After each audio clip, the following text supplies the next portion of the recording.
All right, greetings everyone. We're Van and Vivian here, and we're ready to continue now with our study, Paul's Epistle to the Romans.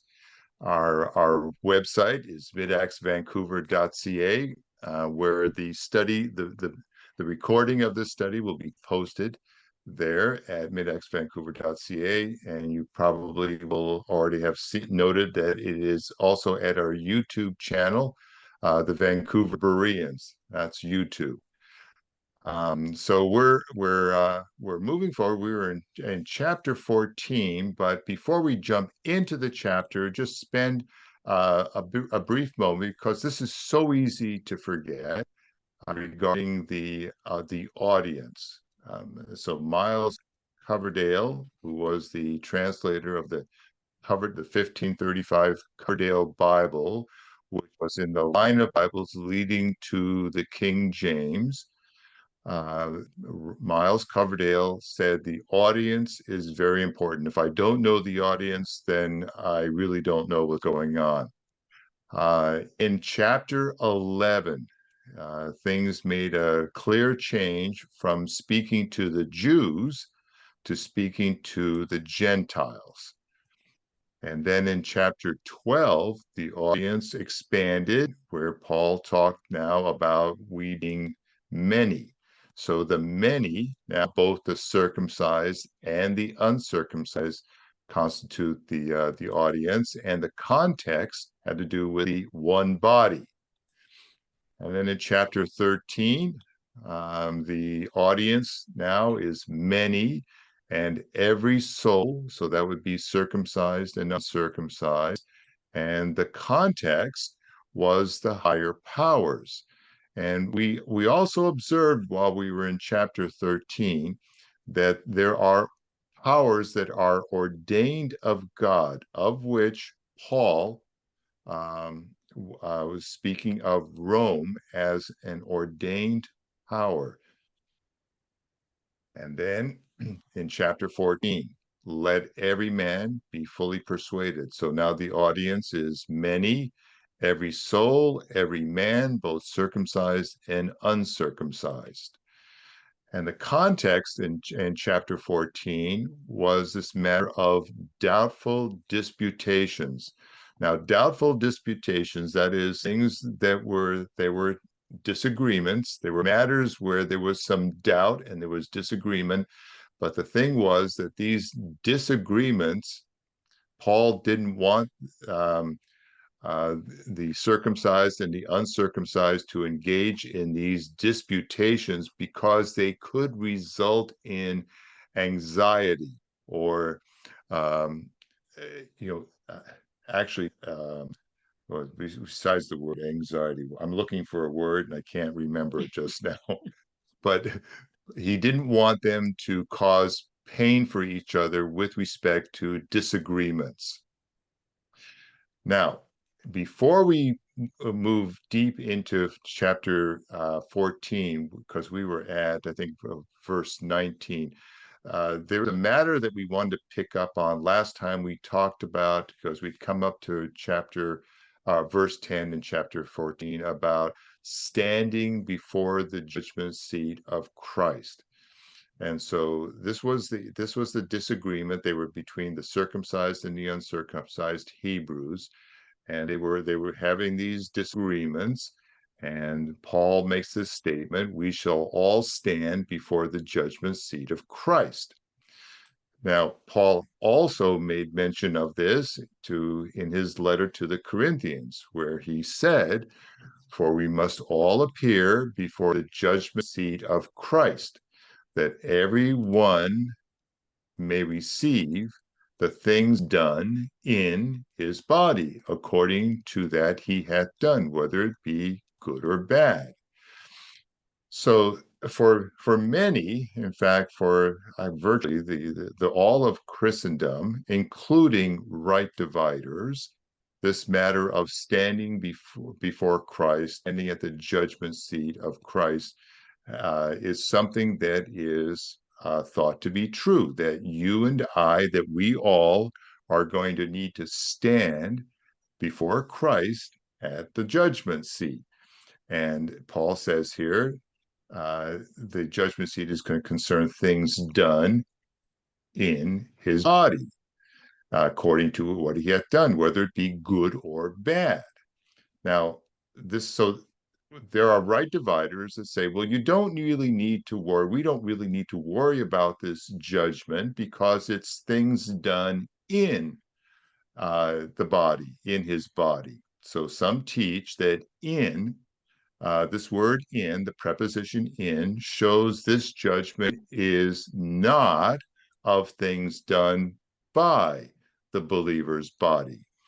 And so, therefore, there's supposed to be some consolation there. Don't worry about this judgment because it's not by the bad things you've done by your body, it's the bad things that you've done in your body. And at the time, I thought, when I heard right dividers teaching this, I thought, that's the solution. But then I realized, no, it's not a solution. This judgment of things done in his body, whether it's the preposition in or by, it's still a judgment of things done, which can result in loss. And Paul talks about this matter of things lost, reward that is lost. And then things actually get a little worse. Things done in his body. So if preposition in is supposed to be an encouragement to me to be not to worry about this judgment, then well, we've got an issue here with what Paul said in chapter 7 of Romans. So we're in Romans, and in chapter 7 we covered this verse. And Vivian, if you'll read this. Romans chapter 7, verse 18. For I know that in me, that is, in my flesh, dwelleth no good thing. For to will is present with me, but how to perform that which is good I find not. All right, so here's Paul saying clearly that he knows that in me, that is within Paul, he said, within my flesh, there dwelleth no good thing. And then he makes it even worse. He says, I don't even know how to perform that which is good. So for a right divider to try and teach me or any of us that things done in the body is not to be concerned about standing before the judgment seat of Christ. Well, that's no consolation whatsoever. There's an issue here, and that I'll tell you, this is a joy robber for any of us that are looking forward to, and who of us isn't looking forward to going to the heavenly places, then have to stand in judgment before Christ when we think we've passed from death into life and the judgment is behind us. So that's not the solution, but we still need to understand, what is this judgment about? So let's take a little closer look at this, because there is an answer. I'm satisfied now that I understand this better. And those that have in the past attempted to share with me an understanding, I now find as being inadequate. And I'm going to share with you the understanding that we have, which I hope will be helpful to you. It certainly is helpful to me. For we shall all stand and before the judgment seat of Christ. Now, my question is, who is the we that shall stand in judgment? Well, Romans, we know the letter in Romans, Paul wrote, is written to the saints and the called to be saints. Now, I do want to point out that even right dividers don't take time to recognize that these are two different groups. Saints and called to be saints are different groups of saints. There were saints in Jerusalem who believed the gospel of God, and we saw that in Romans chapter 1. And there were called to be saints that Paul called, and he called them to believe the gospel of Christ. And we'll remind you of all those details momentarily. But the point at this is that right now is that are the saints and the called to be saints who are going to stand in judgment. So now the question is, am I a saint or am I a called to be saint? Because there are the ones that are going to stand in judgment. That's to whom this letter is primarily written. And now I'm going to respond, and I'm going to use the word no. I am neither a saint nor am I a called to be saint. So what am I? Well, Paul calls me a believing Gentile of the nations. That's my BGOTN, which you could maybe say is begotten. But I am a believing Gentile of the nations. And Paul very specifically says that those Gentiles of the nations are partakers of the benefit. That is, I am neither a saint nor a called to be saint. What am I? Paul calls me a partaker of the benefit. That's 1 Timothy 6:2. That is exactly what Paul calls me. So I am, and moreover, Paul didn't call me, so I can say that I am not, and these are all words that Paul uses or references to Paul uses for those that he called. So, but I am not called. I am not a member in particular. I'm not given a vocation. I'm not called to suffer. I'm not gifted. Now, we all have talents, but there is a difference between a talent and a gift. I am not gifted. I am not a soldier. I am not a fellow laborer. I am not a yoke fellow. I'm not expected to obey. I'm not a fellow prisoner. I'm not a helper. I'm not a fellow servant. I'm not the list goes on. I could fill a page of all the things that Paul used to refer to the called to be saints. And I note that I am none of these. I know that for myself, that I am none of these things. So therefore, I am not a called to be saint. I'm a partaker of the benefit. Therefore, I understand very clearly now that I am not going to stand in judgment before the judgment seat of Christ because I don't have a job. I don't have vocation. If I was going to stand at the judgment seat of Christ, where in the world is my job description? What am I supposed to be doing that I would be judged? I don't have a clue as to what my responsibilities are. The fact of the matter is, I don't have any responsibility because I can't perform a thing. So I hope that that's helpful. I understand myself to be a partaker of the benefit.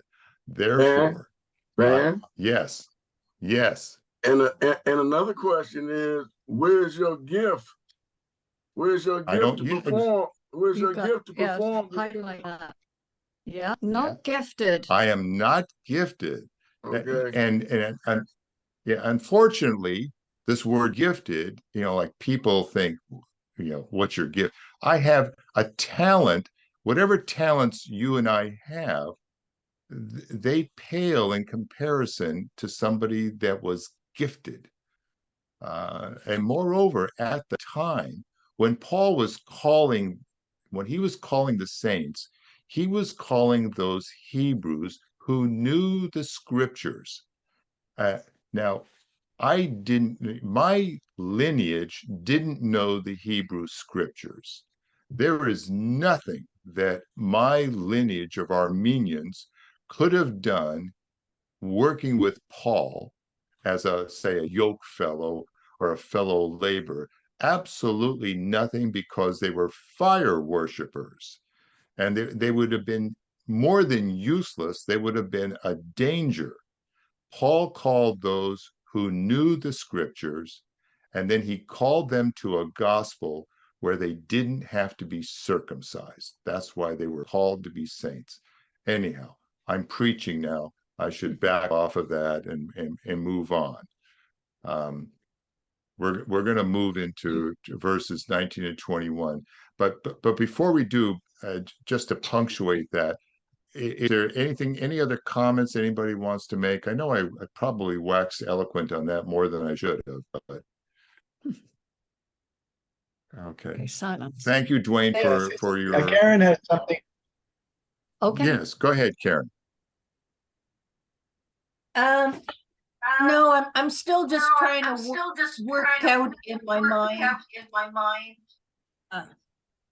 the area of what doc I can't talk. It's where There's we're feedback. echoing. Yeah, we'll have to drop it. Maybe the second hour we can get the sound organized Yeah. and hear you more. Yeah. Yeah. All right. Sorry, okay. we have a problem with our internet. Yeah, Okay. I understand. All right. Unfortunate. We're surrounded by Christendom, including right dividers, who think we're saints. Virtually everybody in the Christian world, the expanded Christian world, which, like all denominations, whether it be like even Jehovah's Witness, Catholicism, Mormons, everybody thinks they're saints.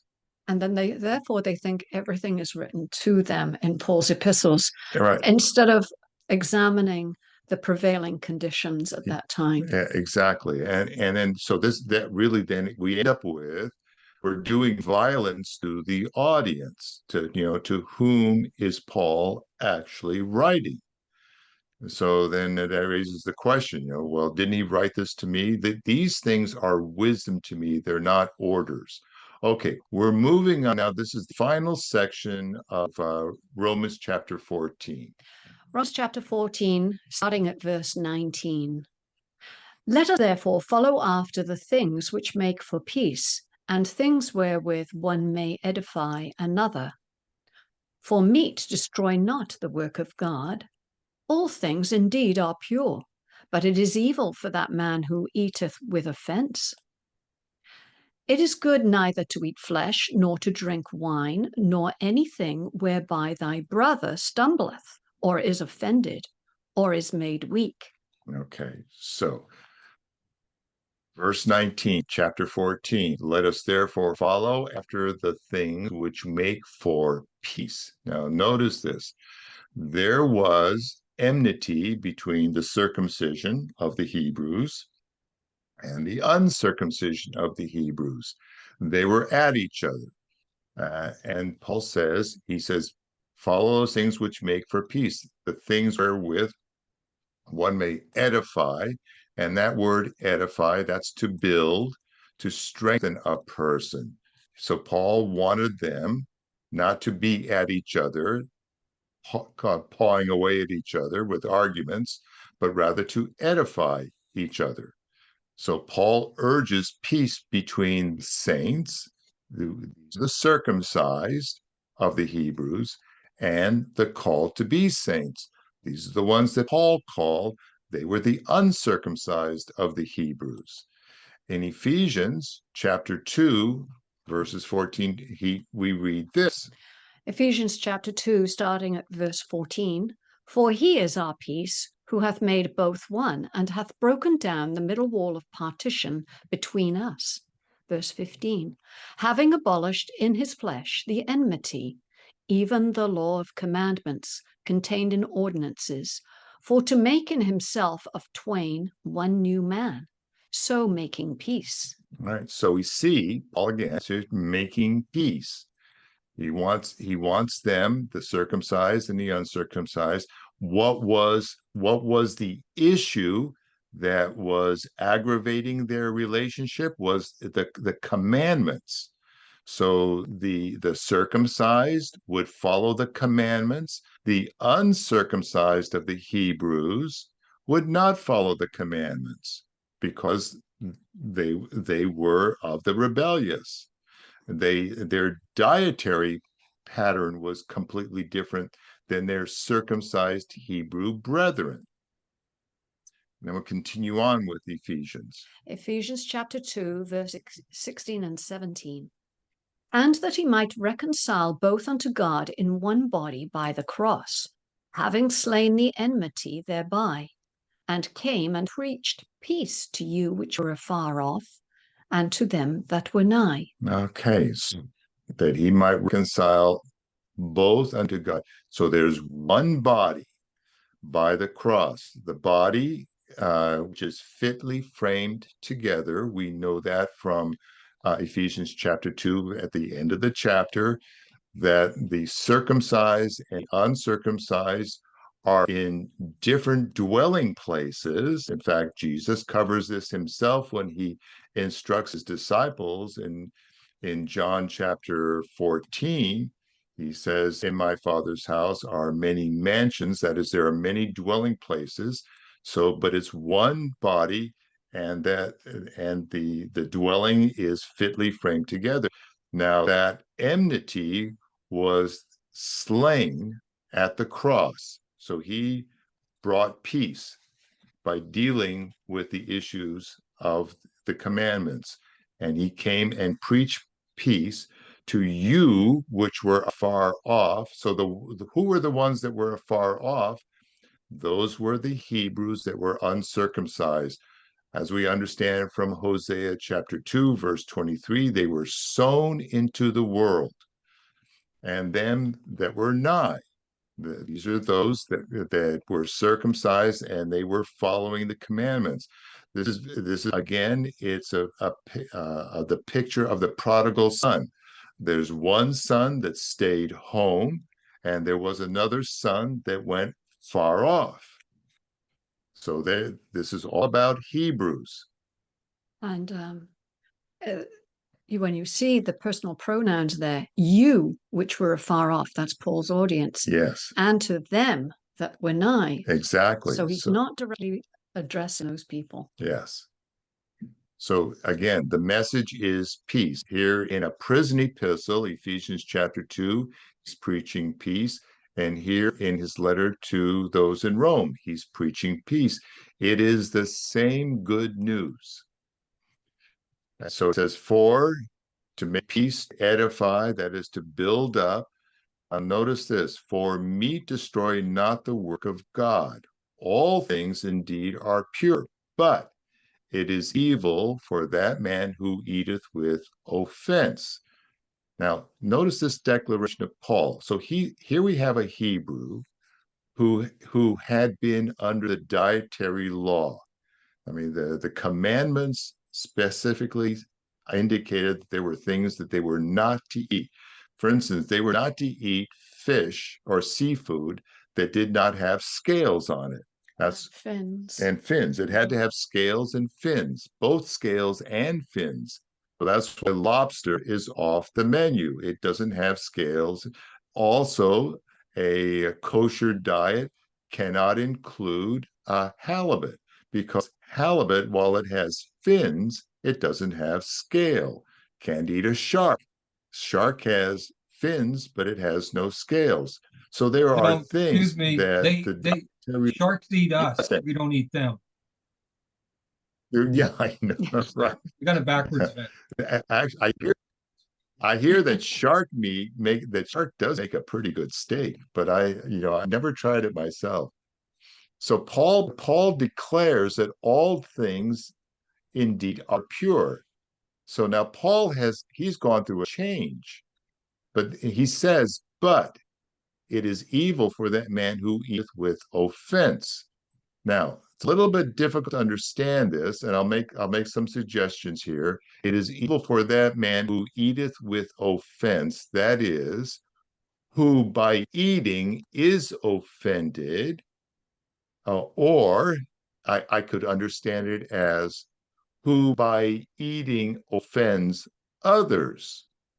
So these four words, who eateth with offense, I can understand both ways, that when they eat it themselves, they're offended, or when somebody eats it in their face, they become offended, or others are becoming offended. Now, Romans 14:14, Paul says, I know and am persuaded by the Lord Jesus that there is nothing unclean of itself, but to him that esteemeth anything to be unclean, to him it is unclean. Now, we don't have this debate today. It's not about diet, but for them, it was about what they were eating. Now, why was it about what they were eating? Because we're dealing now. If there's anything that should make it clear to me that these are all Hebrews, circumcised and uncircumcised, the fact that we have an issue about diet should make it clear. That's why there was a problem.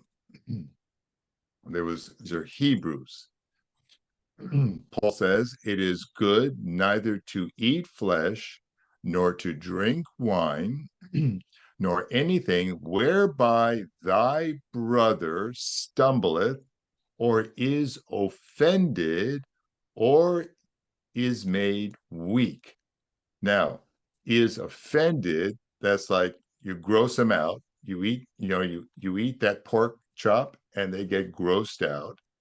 So don't eat things that are going to gross them out, or is made weak. And that made weak, we understand that now properly as being those that are slow of heart to believe all. And so there were those Hebrews that were circumcised, and they were slow to believe the gospel that Paul was preaching. Therefore, they remained weak in their ability to move forward. 1 Corinthians. 1 Corinthians chapter 8, verse 13. Wherefore, if meat make thy brother to offend, I will eat no flesh while the world standeth, lest I make my brother to offend. So you see what Paul's doing. He has said that there's nothing that is unclean, but Paul says, I will eat no flesh, while he says, I'm not going to offend my brother. Now, who's Paul's brother? This is a physical brother in the Hebrews. Who would Paul offend by eating certain flesh? He certainly wouldn't offend me, but he would offend another Hebrew. So this is an issue between the Hebrews. And if I recognize that, that'll help me in being able to see exactly what's being taught. Okay, now Excuse me, we're going to Van. move. Yes. So, I think that this chapter is important to us today. Like, do we find that there's wisdom in here? Do we find an application in today? Because, I mean, there are many differences, maybe not about diet between Christians, but, Yes. where one Christian will, feel comfortable partaking in certain movies or music while another won't. And, Yes. and we find that the ones that won't will judge those who do partake in different things. So Yeah, it's should a we really use good this, question. should we use this Yeah. as wisdom into how we approach, these differences that we find among believers? Okay, so to answer that, I would refer to the verse 1 of chapter 14, where Paul says, him that is weak in the faith receive ye, but not to doubtful disputations. What Paul is saying is, whatever it is that's a disagreement between believers. Now, this is between believers.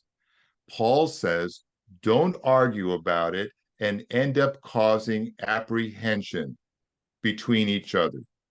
So don't argue about movies. Don't argue about doctrinal differences. Don't argue about that, because it's not going to build up the other person. What it's going to do is it's going to cause anxiety. It's going to cause apprehension. It's going to cause doubt. Paul says, Division. and division. What Paul wants us to do is to build up each other. So to your question, Ken, I would say there's wisdom here. Let's not pick away at other believers over differences in what they believe. And what if they though are coming towards you, and Yeah. telling you, like they're judging you because you don't have a problem with whatever it may be. Yes. How does one Don't give deal with? them cause. Yeah. Say, I'm sorry that offended you. Yeah. Just Back you know, out of it. there's certain things we just like don't engage, because it's a disagreement. There's never going to be a resolution to it because human nature is we think we're right and we think the other person is wrong until they agree with us. And so the only way to avoid that is just don't engage. So now it's going to become. Can I say something? Yeah, go ahead. Yes. Yeah, there's this echo. Also, it's, things should be done in love because that's what it boils down to. But the other thing is, if there's a cause to reason together, then you could probably share why you like this or have this liberty. But usually that environment to share openly why you see things this way versus that way is not usually there. So, Yeah, and adults are terrible. Adults tend not to ask questions. I mean, we within this group, we've got folks that are asking questions and they want to discuss things and think about things. But a lot of people, adults especially, they just sort of get to a certain place, they put it in park, they put the emergency brake on, and that's where they want to stay. They don't want to move. And so you end up with a disagreement. Now, Yeah, notice this. I think what Yeah, strikes go ahead, me Ken. right now, what strikes me in the just right now is that when we look at this and we read this, we can, it's like Paul saying, it's okay one way or the other. Learn to live together with your differences. Yes. Yes. Yes. Like I'm It is okay okay. to think that's, I mean, within reason, of course, but I'm okay to enjoy certain things, that some might say, well, that's just very worldly. And I say, well, Yeah. no, it's not, I mean, yeah. We tend to think that God is watching us and that he's sort of marking our performance, our behavior. And so, don't do things that might offend God. Don't do things that are going to be contrary to what other believers believe. Well, to a certain extent, we don't want to. Paul says, don't do it to their face because you're just going to cause disagreement. So yes. Now notice what's going to happen here as we go into these last couple of verses. Vivian will read. We're in chapter 14, verses 22 to 23. Romans 14, verses 22 and 23. Hast thou faith? Have it to thyself before God. Happy is he that condemneth not himself in that thing which he alloweth. And he that doubteth is damned if he eat, because he eateth not of faith. For whatsoever is not of faith is sin. Okay, so I said there's something shocking here before we leave chapter 14, and we've now we have arrived at it. This is so easy to miss, but watch this. Paul writes, "Hast thou faith?" That is to say, do you believe something? Is there something you believe? Paul says, "Have it to thyself." Do you see what he's just said? He says, do you believe something? He says, keep it to yourself before God. I mean, that's shocking. Paul is saying, don't go tell everybody else what you believe. He says, you have faith, keep it to yourself before God. It's between you and God, not to others. This is to avoid disagreement. This is between believers.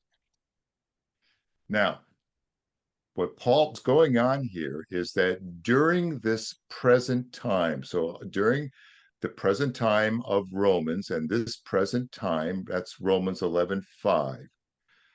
during this present time of the grace dispensation, it was back then, during the first century, it was counterproductive for the Hebrew to put his faith on display.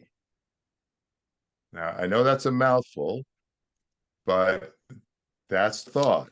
Says, you have faith, keep it to yourself. He's writing this to those in Rome. It's the first century, and he's telling them, keep your faith to yourself. It was counterproductive for the Hebrew to put his faith on display. That was then.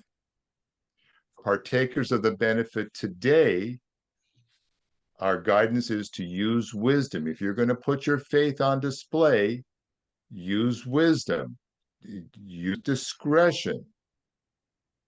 Now, in the future, the opposite will be true during the time of the Great Tribulation or the time of Jacob's trouble. So it's going to change. Back then in Rome, Paul said, keep it to yourself.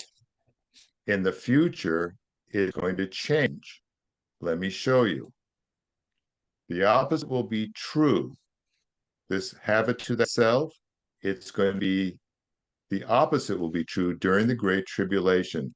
Notice, James, this is instruction to those that are undergoing testing. James chapter 2, verses 15 and 16. If a brother or sister be naked and destitute of daily food, and one of you say unto them, depart in peace, be ye warmed and filled, notwithstanding ye give them not those things which are needful to the body, what does it profit? So there's a time coming when a Hebrew brother, a Hebrew sister will be naked, and notice this, destitute. You know that word? That's severely without, destitute of daily food. So they haven't taken the mark. They're not able to buy. They're not able to sell. What are they? They're ending up in a destitute situation. And then James says, and one of you says to them, depart in peace, be warmed and filled, notwithstanding, ye give them not those things which are needful to the body. It says, what does it profit? Notice James in chapter 2, we're looking now at verses 18 and 20. James 2, starting at verse 18. Yea, a man may say, thou hast faith, and I have works. Show me thy faith without thy works, and I will show you my faith by my works. And verse 20. But wilt thou, O vain man, but wilt thou know, O vain man, that faith without works is dead? So what we're sharing here is that during the Great Tribulation, it will be needful to show faith, so that things can be shared among the Hebrew brethren, and it will be at great risk, great personal risk when they do that, because they will be identifying themselves as a person of faith. Now, back here in Rome, Paul said, keep your faith to yourself before God. But in the future, the Hebrews, as a matter of survival, will need to show their faith to each other, to encourage each other, and to supply those things which are needful to the body during a time when they will be in hard pressed, even destitute, because of the change. So the comment here is putting one's faith on display or in action back then could backfire in disagreement. So Paul says, keep it to yourself, because there could be a disagreement. And they were disagreeing over matters of diet. It can still backfire in disagreement even today. So today, we still want to use wisdom. We need to use discretion.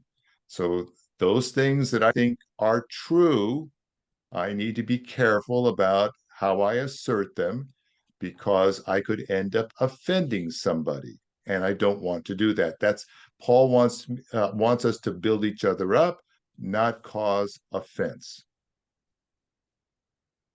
And he says, verse 22, part D, happy is he that condemneth not himself in that things which he alloweth. Now, that word happy, notice the word isn't joy, it's happy. The word happy comes from happenstance. So you have a happy situation, happenstance is positive, is he that condemneth not himself in that things which he alloweth. So no weight of personal guilt, no regrets. Then verse 23, and he that doubteth is damned if he eat. Now that word damned, this is not damned to hell. The one who eats, he can end up damning himself, that is, affirming to himself that he's guilty. I've just done something I shouldn't do. Like like today we might watch a movie that we regret we watched because we polluted our mind. And so we end up feeling guilty that we wasted time. I know sometimes there are movies that Vivian and I watch and we go, wow, that was a total waste of time. So happy and he that doubteth is damned if he eat, because he eateth not of faith. That is, that faith is believing that there's nothing that is unpure. And then there's a colon, which says that these words now are an explanation. For whatsoever is not of faith is sin. So the individual, even in his present time of the grace dispensation, self-doubt leads to self-condemnation. Notice that? If you doubt yourself, you're going to end up condemning oneself. This is what happens. If I think I've done something wrong, I'm going to feel it. And we do feel it.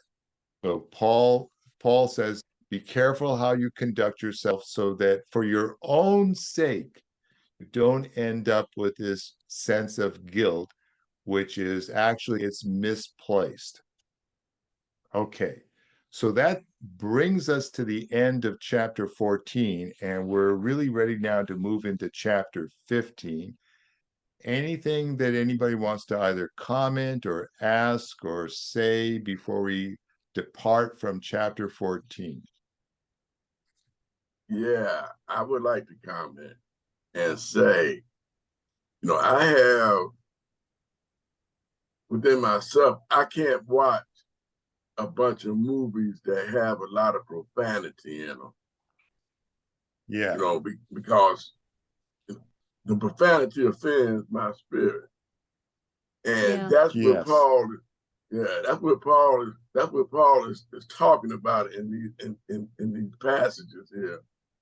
Things there are some things that offends other people's spirit, but it doesn't offend some other people.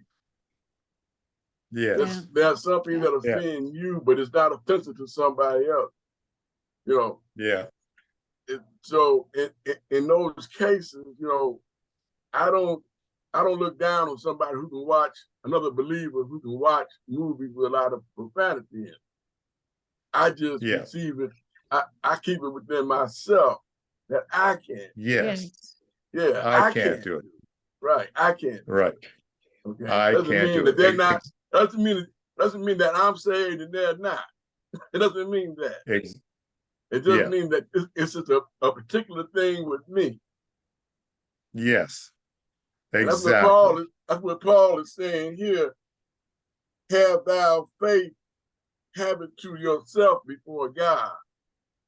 Yes. Yeah. Exactly. Don't put it on your brother to feel like you do. Yeah. And if he don't, he's not saved. He's not saved. It doesn't mean that all of us have all of us have our I don't know what all of us have our sensibilities. Exactly. All of us have our different sensibilities about, you know, what's wholesome, what's not, what we can engage in and what we can't. All of us have our sensibilities about that. That's what Paul is saying here. Keep it as an individual thing between you and God. Yeah. And that's okay. That's where I think it belongs. Keep it as an individual thing between you and God. Don't judge anybody because they don't feel like you do about a particular subject. You know. Okay. Thank you, Dwayne. That's exactly the point. So we all have different sensibilities. So let's not I don't put my sensibility on somebody else. So now we're moving into chapter 15. And we've subtitled this that Jesus was a minister of the circumcision. We'll take a look now at the section, verses 1 to 4. Romans chapter 15, verses 1 through 4. We then that are strong ought to bear the infirmities of the weak, and not to please ourselves. Let every one of us please his neighbor for his good to edification. For even Christ pleased not himself, but, as it is written, the reproaches of them that reproached thee fell on me.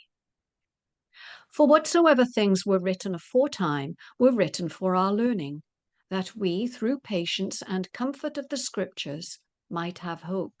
Okay, so this chapter 15 begins with these words.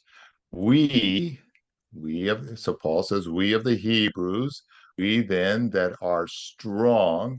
Now the strong, that's a particular group, we'll define that, ought to bear the infirmities of the weak and not to please ourselves. So I would be pleasing myself if I took my strong confidence in something and tried to push it onto somebody that is not able to receive it.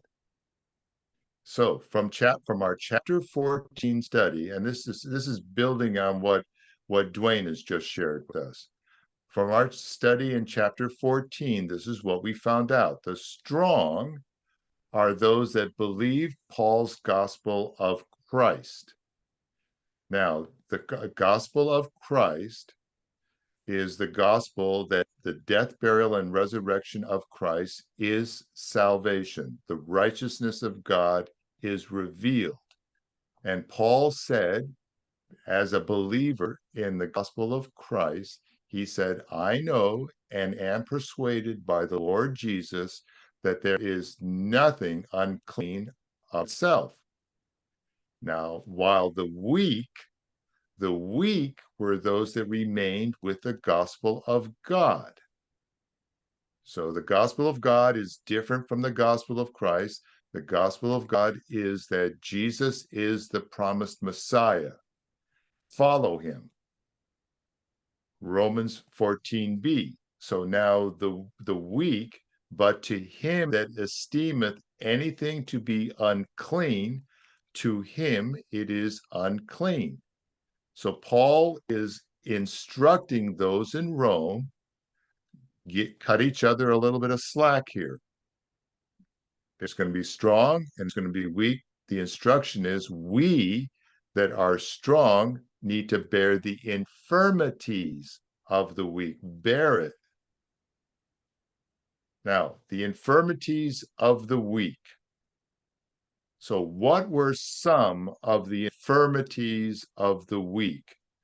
They, the strong, needed to continue bearing. So those, and again, the weak are those that believe the gospel of God. Why are they weak? Because they are still under rules. Those that are under the gospel of Christ are no longer under the commandments of Jesus. So the ones that are weak are taught by Jesus that they needed to endure. So what is enduring? And Paul telling them, you need to bear these infirmities those that still are with the gospel of God, they're going to think themselves they still need to perform certain things. So let me share some of these. These are some of the infirmities of the weak. So from Matthew 5:22, whosoever is angry with his brother without a cause shall be in danger of the judgment. So number one, you can't get angry with your brother, your Hebrew brother. You'll be in danger of judgment. Number two, this is verse 22c of Matthew 5, whosoever shall say to his brother, Raka, and that word raka is a Hebrew expression for a senseless, empty-headed man. Anyone that should say to his brother, you empty-headed man, shall be in danger of the council. That would be the Jewish council.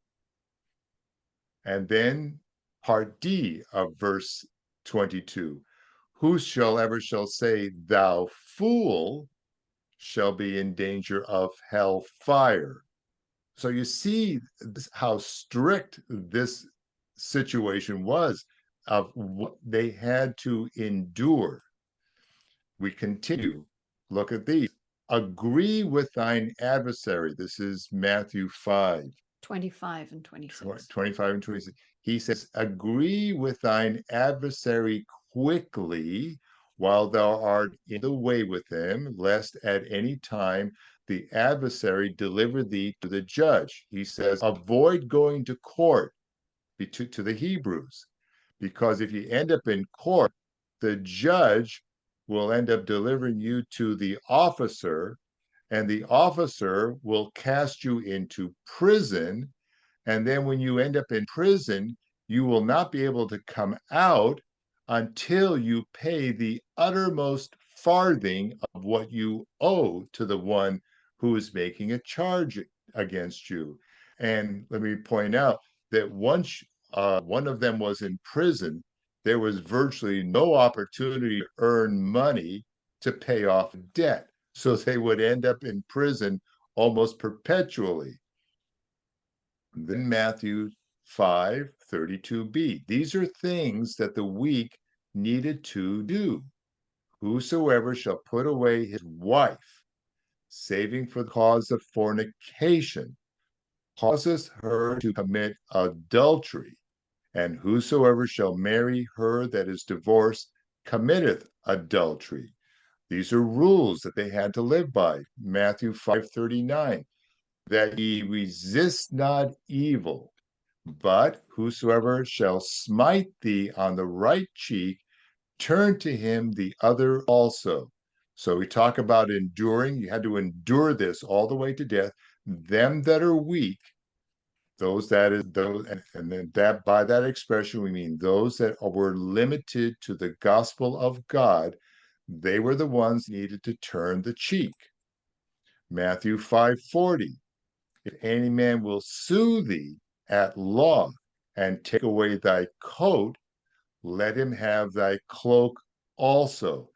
This is more of what those that were under the gospel of God, this is what they had to endure. This is very common in Christendom to this day because it's not understood. Matthew 5:41, whosoever shall compel thee to go a mile, go with him twain, go with him 2 miles. If he's going to say, I want you to carry my burden, come with me. He says, go more than what they ask. Matthew 5:42, give to him that asketh thee, and from him that would borrow of thee, turn not thou away. So if anybody between Hebrew brethren, and this is true now of the gospel of God, if one brethren asked another, if he asked him, the other one was required to give and not to say no. I've heard Christians that say, well, I'll give you some money if you really need it. No, that's not what the condition is. It is anybody that asks for any reason, don't turn them away. Then Matthew 5:48, be ye therefore perfect, even as your Father which is in heaven is perfect. So when Paul talks about enduring the infirmities of the weak, he's telling the called to be saints that they are not to aggravate these burdens that those that are under the gospel of God are yet bearing. Matthew 7, verses 1 and 2. Vivian, if you'll read this. Matthew chapter 7, verses 1 and 2. Judge not that ye be not judged. For with what judgment ye judge, ye shall be judged. And with what measure ye mete, it shall be measured to you again. That they weren't allowed to judge each other. And then Matthew 7:21. Matthew 7:21. Not every one that saith unto me, Lord, Lord, shall enter into the kingdom of heaven, but he that doeth the will of my Father which is in heaven. So this, unfortunately, this is the scope of much of Christendom today. Many people who understand themselves, have believed to come to faith, and they are born again, and they're Christians. They see themselves as followers of Jesus. And so the question is, what would Jesus do? These are the rules, these are the requirements that Jesus gave those that accepted him as Messiah. They were to live a certain way. And these are the infirmities then of the weak. Bearing those infirmities, we got on chat. Yeah, Jimmy said it's having humility. Yes. And all things. Yeah. Many will say to me in that day, Lord, Lord, have we not prophesied in thy name, and have we not cast out devils, and in thy name done many wonderful works? And then will I profess unto them, these are the Hebrews. These I never knew you. Depart from me, ye that work iniquity. So he's judging them. And then, if you read this, Vivian. Matthew chapter 7, verse 24. Therefore, whosoever heareth these sayings of mine and doeth them, I will liken him unto a wise man which built his house upon a rock. Verse 26. And every one that heareth these sayings of mine and doeth them not shall be likened unto a foolish man which built his house upon the sand. Verses 28 and 29. And it came to pass, when Jesus had ended these sayings, the people were astonished at his doctrine, for he taught them as one having authority and not as the scribes. So in Rome, there were Hebrews who believed the kingdom gospel. That is the gospel of God. And they were continuing to live under these rules. Also in Rome were those that were of the gospel of Christ. They were called to be saints. We know that clearly from Romans chapter 1. And they were of those that were no longer under the law, and they needed to get along with each other. And so Paul's instruction is bear the infirmities, or bear up with these rules that they need to follow. Now, so we go back to chapter 15 of Romans and verse 2.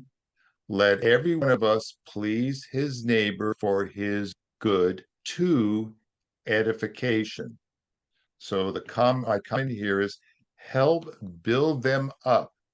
Help build up them that had chosen to remain with the gospel of God. So the gospel of God, that's the messianic gospel. They were still under law, and they had not progressed forward to the gospel of Christ, where the righteousness of God is revealed.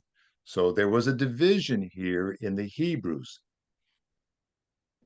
For even Christ pleased not himself, but as it is written, the reproach of them that reproach of thee fell on me. Now, do I know where this is written? Psalm 69, verse 9. For the zeal of thine house hath eaten me up, and the reproaches of them that reproached thee are fallen upon me.